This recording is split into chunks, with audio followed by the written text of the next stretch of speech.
Roberto. Roberto viene de la iglesia del pastor Waldron en Kentucky y el diácono allá nos va a compartir entonces el estudio bíblico correspondiente del día de hoy. Y vamos a tener un receso antesito de las 3 para que tomen algo de agua, los que quieran estirarse un poco, y continuaremos con el culto de adoración a las 3 de la tarde, que vamos a tener el privilegio que el pastor Guillermo, que nos visita desde Colombia, nos va a dirigir en el culto de adoración en este día. Entonces, es un buen momento para que nos gocemos en todo lo que vamos a hacer y que vayamos en unidad a adorar a nuestro Señor. Amén. ¿Listo? Los dejo con el hermano Roberto. Yo no soy muy locutor, me avergüenza, pero ya lo mejor que puedo. Gracias, Pastor Edmundo.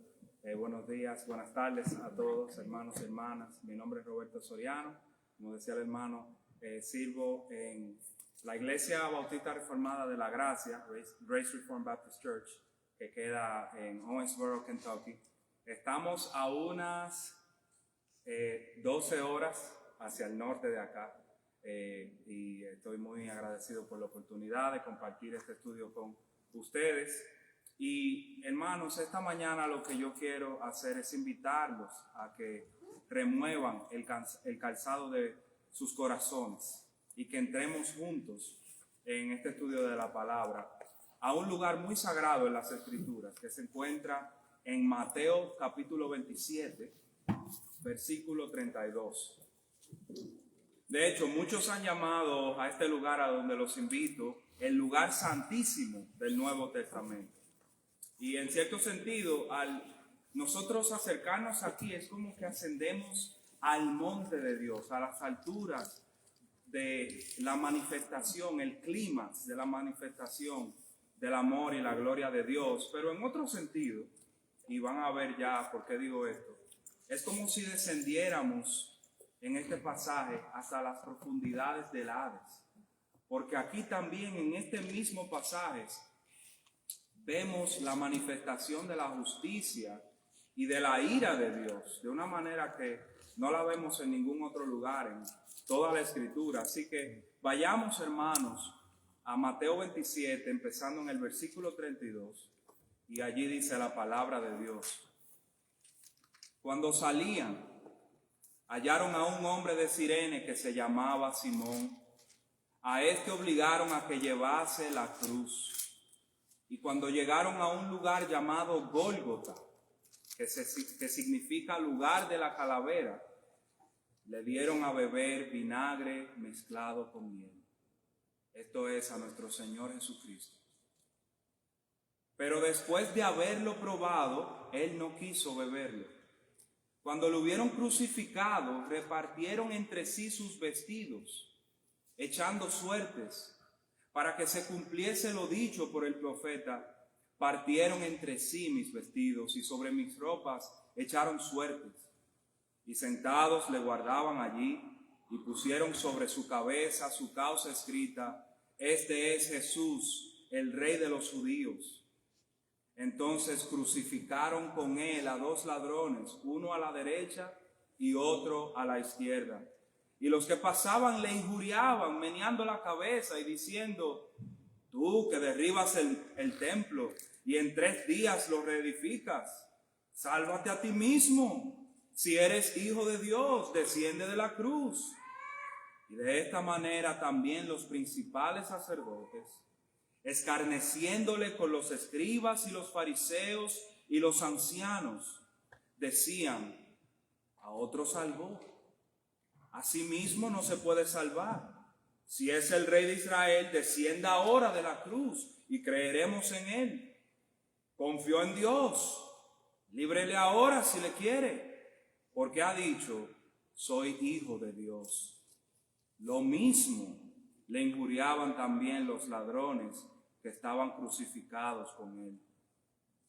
Y desde la hora 6ª hubo tinieblas sobre toda la tierra hasta la hora 9. Cerca de la hora 9, Jesús clamó a gran voz: Elí, Elí, lama sabactani.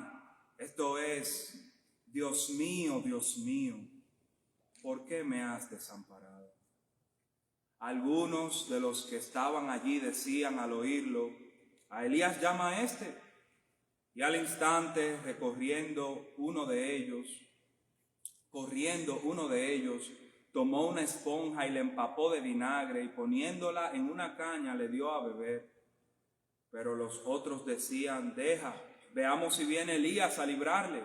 Mas Jesús, habiendo otra vez clamado a gran voz, entregó el Espíritu.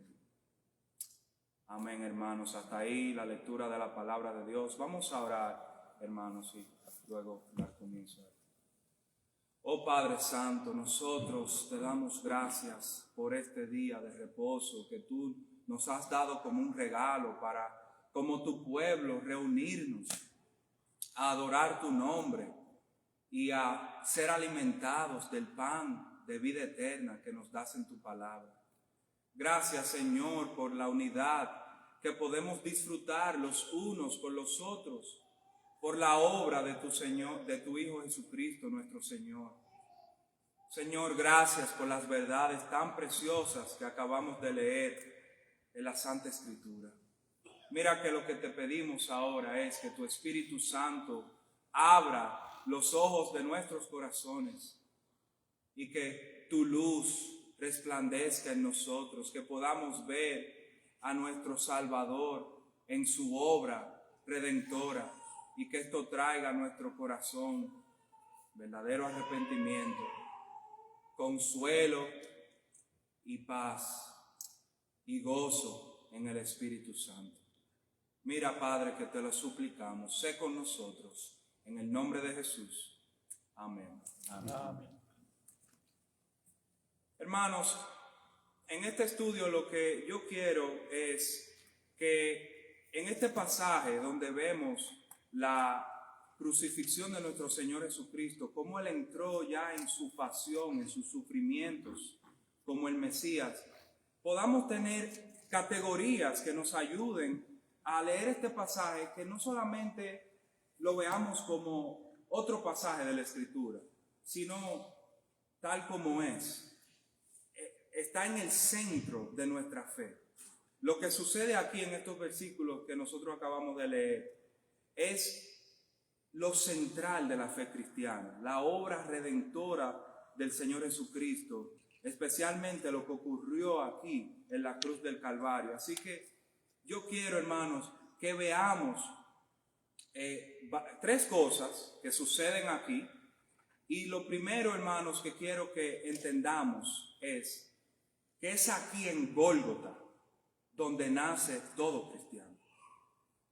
Este es el lugar santísimo del Nuevo Testamento. Aquí es donde vemos al Hijo de Dios sufriendo por los pecados de su pueblo, en obediencia a la voluntad de Dios, por causa del amor de Dios para con su pueblo desde antes de la fundación del mundo. Y entonces, en primer lugar, lo que quiero que veamos aquí en Gólgota es que tenemos un santuario donde el último Adán, el segundo Adán, se encuentra con Dios. Tenemos aquí un lugar de reunión en Gólgota. La noche en la que el Señor Jesucristo fue entregado, después de haber sido juzgado injustamente por los líderes israelitas, por Herodes y finalmente por Poncio Pilato, en este último, Pilato le entregó a Jesús a ser crucificado. De la presencia de Pilato es que Jesús luego es llevado al pretorio romano, donde los soldados se reúnen alrededor de él, le desnudan, se burlan de él, le dan cachetadas, le arrancan sus barbas. Es allí donde le coronan con espinas. Y luego de haberle escarnecido en gran manera, de haberle escupido en su rostro y de haberle golpeado, entonces el Señor Jesús es llevado fuera de la ciudad de Jerusalén. Esto es lo que sucede en los versículos antes de nuestra lectura. Ya donde empezamos la lectura, en el versículo 32, Él está siendo llevado fuera del campamento. Y el lugar donde se lleva a cabo la crucifixión y donde se llevaban los criminales en esa área de Judea, era a este lugar que la Escritura le llama Gólgota, y que el autor Mateo nos dice que significa el lugar de la calavera. Gólgota significa calavera, la cual en latín es la misma palabra de Calvario. El monte Calvario, Gólgota, el lugar de la calavera, eso significa lo mismo, es el mismo lugar. Nosotros lo conocemos más comúnmente como el monte Calvario, pero quiero que entendamos, estamos en el mismo lugar donde se lleva a cabo la resurrección del Señor Jesucristo. Y este es el nombre, hermanos, del santuario, de ese lugar de reunión donde va nuestro Señor a encontrarse con su juez de parte nuestra. Vemos en la Escritura, antes de llegar aquí al Nuevo Testamento, en el Antiguo Testamento vemos varios lugares donde hay santuarios, por ejemplo, y lo escuchamos en la conferencia en el fin de semana. El jardín del Edén era como un santuario. Dios allí tenía comunión con Adán. También luego en el libro de Génesis, ustedes recordarán, Jacob entra en un santuario. ¿Recuerdan cuando él tiene la visión? Donde la escalera viene del cielo a la tierra y descienden y ascienden ángeles. Cuando él despierta dice, pero esto es casa de Dios y puerta del cielo. Y él le pone el nombre de Betel, y allí él erige un altar y adora a Jehová, el Dios Altísimo. Después en el capítulo 35, el mismo Jacob allí en Betel lucha con el ángel. O sea, él tiene otro encuentro con Dios, con el ángel de Jehová. Son lugares, hermanos, en la Escritura, los santuarios, los lugares de reunión, donde Dios se encuentra con el hombre para tener tratos con él. Y quiero que veamos que este lugar de Gólgota, el monte Calvario, funciona de la misma manera. Cuando el Señor Jesucristo en el Evangelio lo vemos que fija su rostro hacia Jerusalén, Él tiene este lugar en la mente. Él está viendo lo que va a suceder aquí. Él está siendo confrontado con este evento que se va a dar aquí, en el monte Calvario. Él va a tener un encuentro con Dios, que viene como él, contra él. No diciendo como cuando él fue bautizado, este es mi Hijo amado, en quien tengo toda mi complacencia. No es así que él va a Gólgota. Él va a Gólgota como un pecador. Él va como un malhechor. El que no conoció pecado fue hecho pecado. Él va como el peor de los criminales. ¿Tú sabes por qué, hermanos? Porque él está yendo en representación tuya y mía. Amén. Cuando él tiene a Jerusalén en su mente, y dice la Escritura que fijó su rostro, él está confrontado con esa realidad que va a suceder allí. Pero podemos hacer la pregunta, ¿por qué tuvo que haber sido este santuario, este lugar de reunión? ¿Por qué tuvo que estar fuera del campamento? ¿Acaso no teníamos en Jerusalén el templo, el lugar de la presencia especial de Dios? ¿Acaso no estaba allí el santuario, el lugar santísimo y el lugar santo y el lugar santísimo detrás del velo?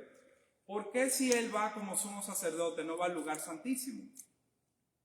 Y aquí, hermanos, yo quiero que consideremos dos razones por las cuales Jesús tuvo que padecer fuera del campamento.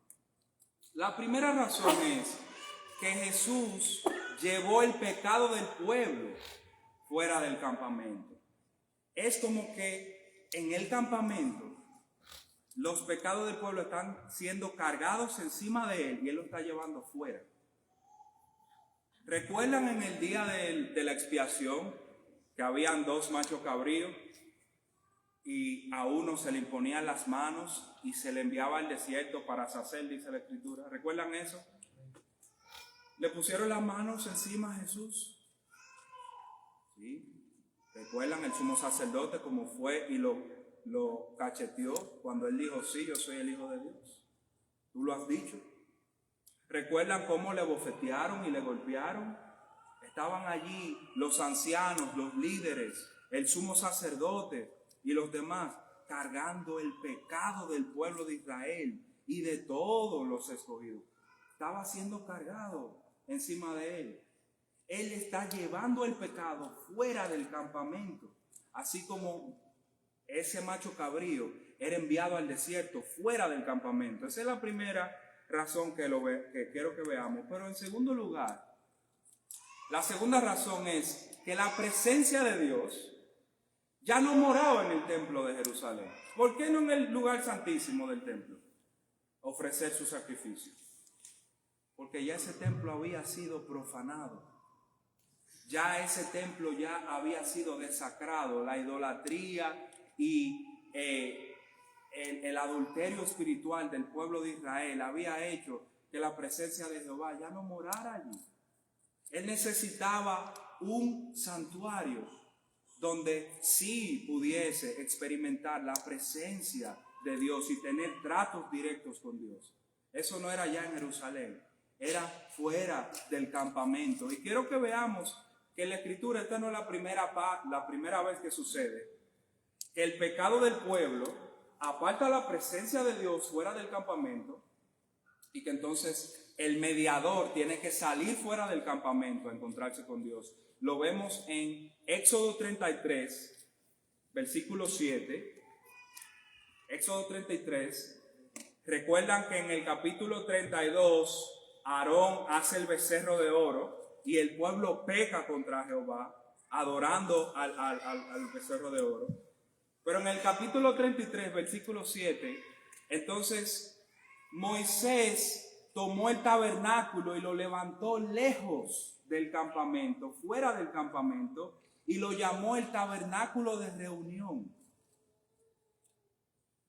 Y cualquiera que buscaba a Jehová salía al tabernáculo de reunión que estaba fuera del campamento.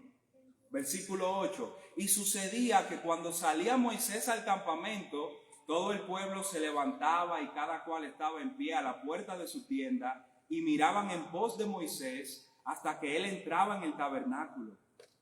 Y cuando Moisés entraba en el tabernáculo, la columna de nube descendía y se ponía a la puerta del tabernáculo, y Jehová hablaba con Moisés. ¿Qué vemos aquí, hermanos? El pecado del pueblo había apartado la presencia de Dios fuera del campamento, y por esto Moisés levanta el tabernáculo de reunión fuera del campamento para reunirse con Dios. Pero aún allí, fuera, lejos del pueblo, el Señor manifiesta su misericordia.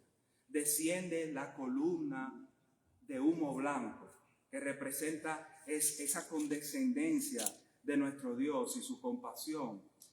Pero miren algo, hermanos, no fue así con nuestro Redentor. No fue así con nuestro Redentor. En Gólgota, Él se reunió con su Padre para recibir ira sin misericordia. Él recibió ira sin misericordia para que tú y yo, mi hermano, podamos recibir misericordia sin ira. Gólgota es un santuario donde nuestro Señor Jesucristo se encontró con su Padre Dios, pero no para disfrutar su favor y su compasión, sino para experimentar la más terrible revelación de la justicia de Dios que jamás pudo haber sido manifestada en la tierra. Esto hizo nuestro Señor Jesucristo, hermanos, por amor a nosotros. Y esa es la primera aplicación que quiero que nos llevemos en nuestros corazones. Hermano, cuando tú vienes a este capítulo del Evangelio de Mateo o a cualquiera de los otros evangelios, cuando tú eres confrontado con estos sufrimientos de parte del Señor, que experimentó el Señor a favor tuyo, en lugar tuyo, no lo leas, no simplemente lo pases por alto. Medita, detente. Fue por amor a ti. Él tomó un cuerpo como el tuyo y el mío para tomar nuestro lugar y sufrir en nuestro lugar por amor a nosotros. Es digno que meditemos en esto, y no tan solamente que meditemos, sino que visitemos este lugar frecuentemente. Frecuentemente, hermanos, para que no olvidemos el precio que tuvo nuestra salvación. Así que eso es lo primero, el monte Calvario. Aquí tenemos un lugar de reunión entre Dios y el hombre, el Padre y nuestro mediador, el Señor Jesucristo. Pero en segundo lugar, cuando vamos a Gólgota, hallamos un altar. Hallamos un altar. Dentro del tabernáculo de reunión, para reunirse con Jehová, tiene que haber un altar. Porque no nos podemos presentar delante de la presencia del Señor con las manos vacías. Y hermanos, aquí en Gólgota, en el lugar de la calavera, también vemos un altar. Y esa es la cruz del Calvario. La cruz, hermanos, es el altar que vemos en este lugar de reunión. Y, hermanos, la cruz era el instrumento favorito de los romanos para torturar y ejecutar a los peores criminales en el imperio. Era un artefacto de muerte muy horroroso. Ustedes saben que antes de ser crucificados ya los criminales habían sido azotados, habían sido golpeados, ya su carne había sido como si casi triturada, ya se le veían sus órganos internos. Si los criminales no eran crucificados, de todas formas ellos iban a morir inevitablemente, sin atención médica por lo menos, porque ya habían sufrido de tal manera que estaban casi muertos. Entonces nos preguntamos, ¿por qué crucificarlos? ¿Por qué tanta crueldad de parte de los romanos? Y, hermanos, es porque ellos querían que los criminales no tan solamente murieran. Ellos hay muertes que son mucho más repentinas. Pero ellos querían asegurarse, crucificando a los criminales, que los últimos momentos de su vida fueran los más miserables, los más horrorosos. La crucifixión requería que ambas manos fuesen clavadas a un madero. También que los pies cruzados fueran traspasados con un clavo por los tobillos para fijarlos en el madero, que cuando ya entonces se alzaba la cruz, el criminal quedaba suspendido en el aire, en una posición asfixiante. Encima de eso, todas las heridas que ya él tenía. En el caso de nuestro Señor, con una corona de espinas en su rostro,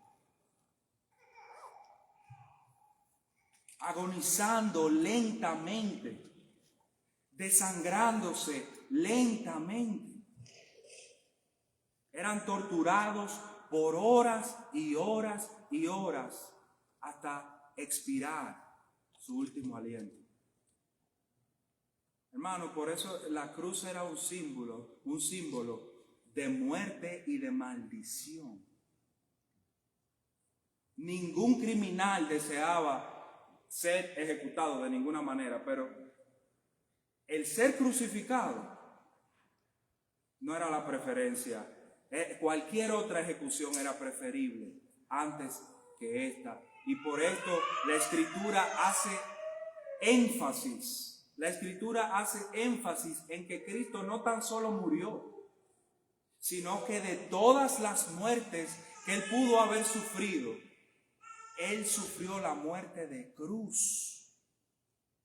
Como dice Filipenses 2:8, y estando en la condición de hombre, se humilló a sí mismo, haciéndose obediente hasta la muerte y muerte de cruz.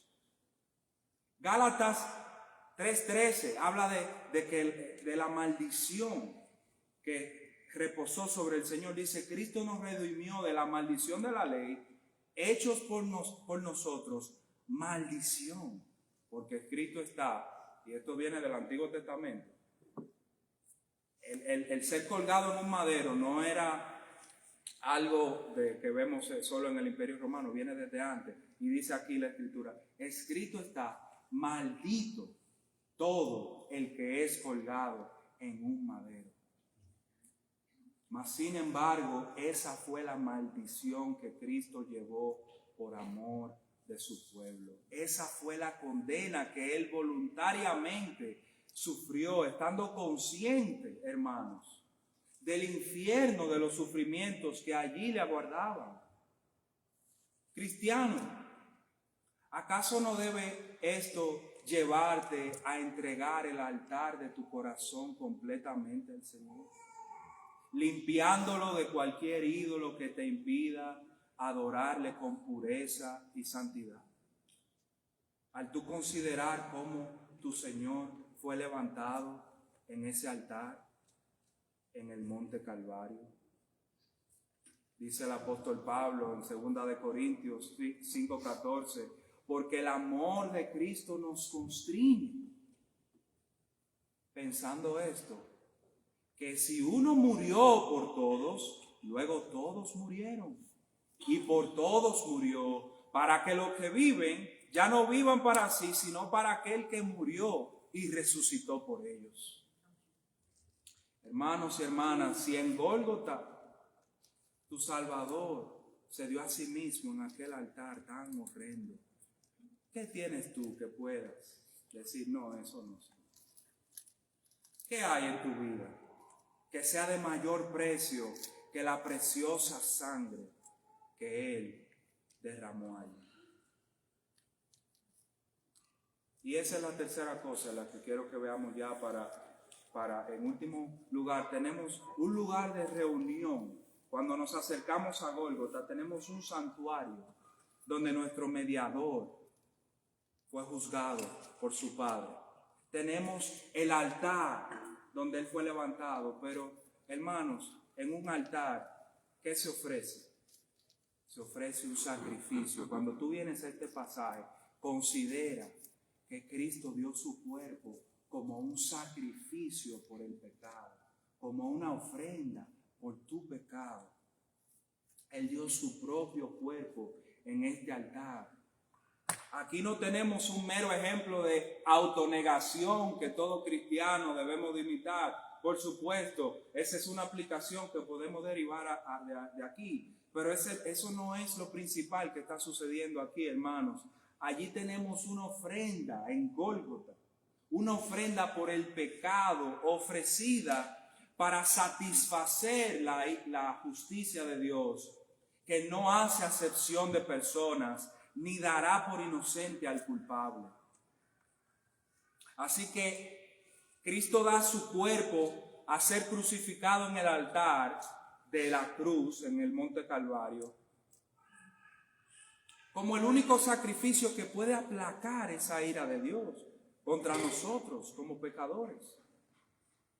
Y muchos pasajes en la Escritura hablan de este evento como lo que es, un sacrificio por el pecado, pero entre ellos se destaca a Isaías 53. Si tú quieres meditar en lo que sucede aquí, en el sacrificio que hizo tu Señor por ti, Isaías capítulo 53 es un muy buen lugar para hacerlo. Vamos allí y veamos, empezando en el versículo 4, lo que dice allí el profeta por medio del Espíritu. Isaías 53.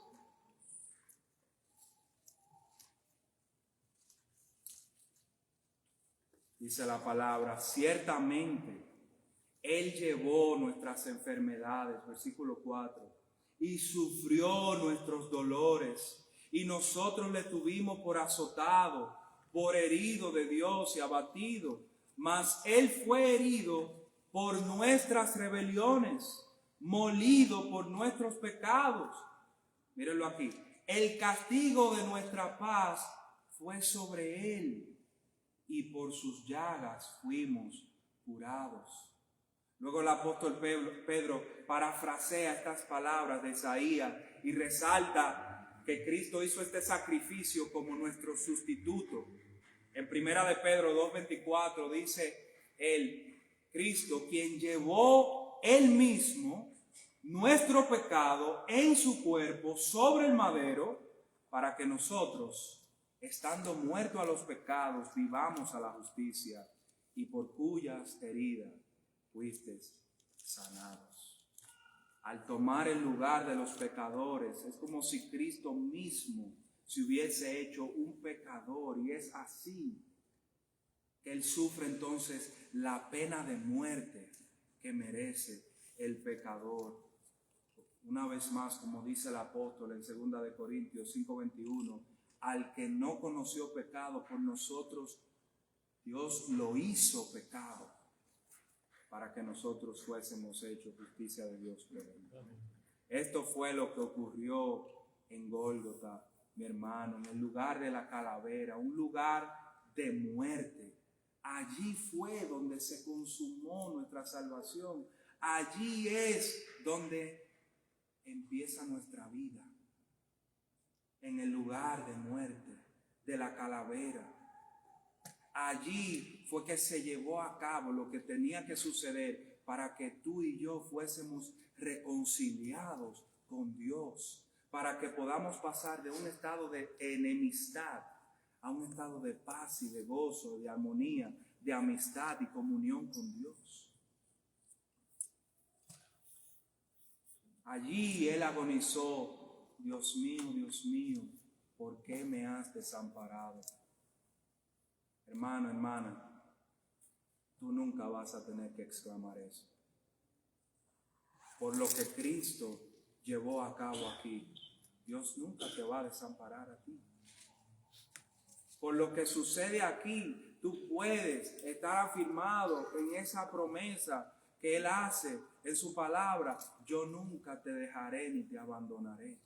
Amén. Aun cuando en su providencia hay nubes y tú miras al cielo y se ve todo gris y es tormentas, dificultades, tribulaciones, tú puedes estar seguro de que tu Padre Celestial continúa allí, de que detrás de esas nubes grises hay un rostro alegre para contigo.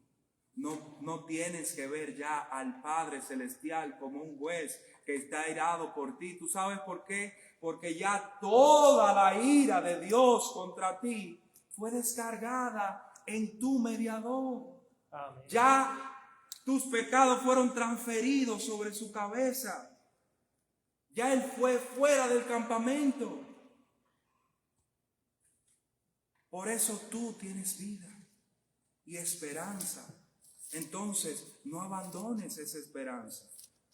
No dejes que las tribulaciones te muevan. Mantente arraigado en ese fundamento sólido de Cristo. Bien, hermanos, ya para concluir, unas breves aplicaciones más. Fuera del campamento, no tienes que ir a hacer expiación por tus pecados. Pero sí hay un sentido en el que a nosotros los cristianos se nos llama a ir fuera del campamento. Y es siguiendo las pisadas de nuestro Señor Jesucristo, ya de una manera tomando nuestra cruz como discípulos ya y siguiéndole. Eso lo vemos en Hebreos capítulo 13, versículo 10. Dice allí el autor: tenemos un altar del cual no tienen derecho de comer los que sirven al tabernáculo, porque los cuerpos de aquellos animales cuya sangre a causa del pecado es introducida en el santuario por el sumo sacerdote, son quemados fuera del campamento, por lo cual también Jesús, para santificar al pueblo por medio de su propia sangre, padeció fuera del campamento. ¿Cuál es la conclusión entonces? Versículo 13. Salgamos pues a Él fuera del campamento, llevando su vituperio, porque no tenemos aquí ciudad permanente, sino que buscamos la porvenir. ¿Cuál es la aplicación, hermano? Ya tú viendo lo que el Señor ya consumó por ti, viendo la heredad que es tuya en Él. No te aferres tanto a esta tierra. Dalo todo por Cristo. Toma tu cruz, síguele fuera del campamento, llevando su vituperio, llevando su vergüenza, llevando su reprobio, sabiendo que tu ciudadanía está en los cielos. Sabiendo que tú no perteneces a esta ciudad, tú tienes una ciudad permanente en los cielos, la que es por venir. Y allí los ladrones ni pillan, ni la polilla, ¿cómo dice? La polilla no calcome. Una heredad por los siglos de los siglos en la presencia gloriosa de tu Salvador. Y allí tú verás los agujeros en sus manos y en sus pies y en su costado. Y tú vas a llorar, pero no por tristeza ni convicción de pecado ya, sino de gozo y alegría. Y vas a poder abrazar a tu Salvador, que dio su propio cuerpo en lugar del tuyo. Ya para concluir, si hay alguno aquí que no ha salido fuera del campamento, tengo una palabra para ti. ¿Por qué tú no has salido? ¿Por qué tú no tienes interés en este lugar llamado Gólgota? ¿Será porque tú dices, bueno, es que allí se ofreció un sacrificio por el pecado? Entonces, allí tienen que ir los pecadores y yo no soy uno de esos. Yo soy muy justo, yo soy muy moral, yo ni robo, ni bebo, ni fumo, y yo tengo mi esposa y mi familia, yo trabajo. Entonces, ese evangelio que tú estás predicando no es para mí. ¿Acaso hay uno aquí que esté pensando así, de esa manera? Por favor, escúchame. Escúchame. Si tú rechazas a ese Cristo ensangrentado, colgado de un madero, si esto tú lo escuchas como una locura, ¿tú sabes lo que representa Gólgota para ti? Tu futuro. Tu futuro. ¿Cuál es mi única esperanza de que la ira de Dios no caerá sobre mí? De que allí yo tengo un Salvador que murió por mí. ¿Cuál es la tuya? ¿Cuál es la tuya? Si vas a Gólgota solo a burlarte, como los que estaban allí diciendo, ¿acaso no es ese el Hijo de Dios? Baje de la cruz entonces ahora. Él no amaba a Dios. Que le salve ahora. ¿Eres tú uno de esos que escarnecían y se burlaban? ¿Eres tú uno de esos que cuando Cristo crucificado es predicado, tú lo oyes como una locura? Amigo, es por medio de la locura de este evangelio que le ha placido a Dios salvar a pecadores como tú. Este evangelio es para ti. Abre tu corazón. Y entonces en esa locura tú vas a ver el poder de Dios y la sabiduría de Dios en Cristo crucificado. Amén. Hermanos, tomemos nuevo vigor. Escuchemos esta verdad de viendo, aquí en Gólgota está nuestra ciudad natal. Allí nacimos, viendo a nuestro Señor sufriendo por nuestro pecado. Allí, cuando tuvimos esa visión, fue que nos arrepentimos. Allí vimos nuestro pecado. Allí vimos que hubo uno que murió en lugar nuestro. Continuemos entonces, hermanos, visitando este lugar en fe. Sacando de allí como de un pozo agua y más agua para refrescar nuestras almas, porque el recordar la muerte de nuestro Señor es recordar nuestra salvación. Por eso en el bautismo, donde está la muerte del Señor simbolizada, y en la cena del Señor, donde tenemos el símbolo de su sangre, en ambos sacramentos tenemos que un recordatorio de la muerte del Señor. Haced esto en memoria de mí. En cuanto comieres este pan y bebieres de esta copa, la muerte del Señor anunciáis hasta que Él venga. ¿Por qué? Porque se nos tiene que recordar esto para que estemos firmes en nuestra fe. Porque ya eso se consumó, ya eso se llevó a cabo, ya eso se terminó. Entonces ya mi salvación está segura. Está segura. Yo puedo seguir firme en este peregrinaje en el que me ha puesto mi Dios. Amigo, por favor, medita en estas cosas tú también. Creyendo en este Jesús, tú puedes hallar perdón y vida eterna. Solo por la fe en Él. Amén. Oremos, hermanos.